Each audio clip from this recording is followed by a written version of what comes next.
काफी उलझनों के बाद दोनों को तलाक के पेपर मिलने वाले थे। जज ने थोड़ा व्यस्त होने के कारण बाहर इंतजार करने को कहा। राहुल चेहरे पे उदासी और बेचैनी लिए एक बेंच पे आकर बैठ गया और नेहा की तरफ देखने लगा।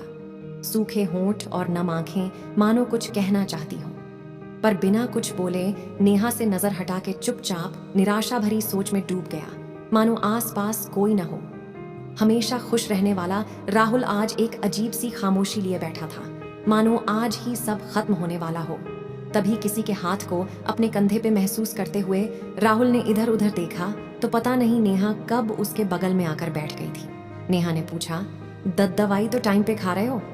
झुंझलाते हुए राहुल ने कहा, हाँ खा लेता हूं, तो इतना कमजोर क्यों हो गए? राहुल की बात को काटते हुए नेहा ने उसके दोनों हाथ पकड़ लिए और कहा, मैं वहां होती तो कम से कम तुम्हें टाइम पे खाना तो मिल जाता। क्या होगा तुम्हारा?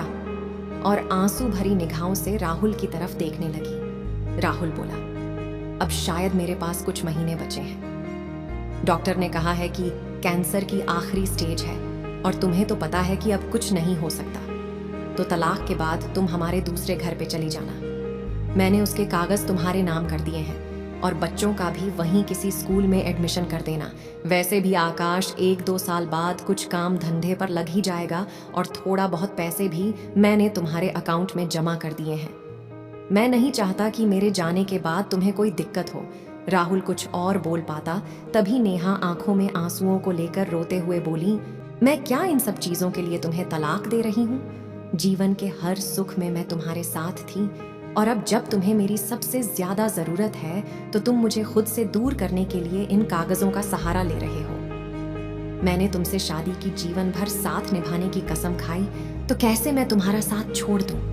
कहकर राहुल के गले लग गई और जोर से रोने लग गई। राहुल भी खुद को रोने से न रोक पाया। नेहा ने तलाक के पेपर को फाड़ते हुए राहुल का हाथ पकड़ा और बोली, चलो घर चलते हैं राहुल, मैं कहीं नहीं जाने वाली। जितना भी साथ होगा तुम्हारे पास रहूंगी। अब तुम्हारा कोई भी बहाना मुझे तुमसे दूर नहीं कर सकता। हर बार तुम्हारी मर्जी नहीं चलेगी राहुल को, मानो आज सब मिल गया हो। बिना कुछ बोले आंसू भरे आंखों के साथ राहुल और नेहा अपनी बची जिंदगी को साथ में जीने के लिए चल पड़े।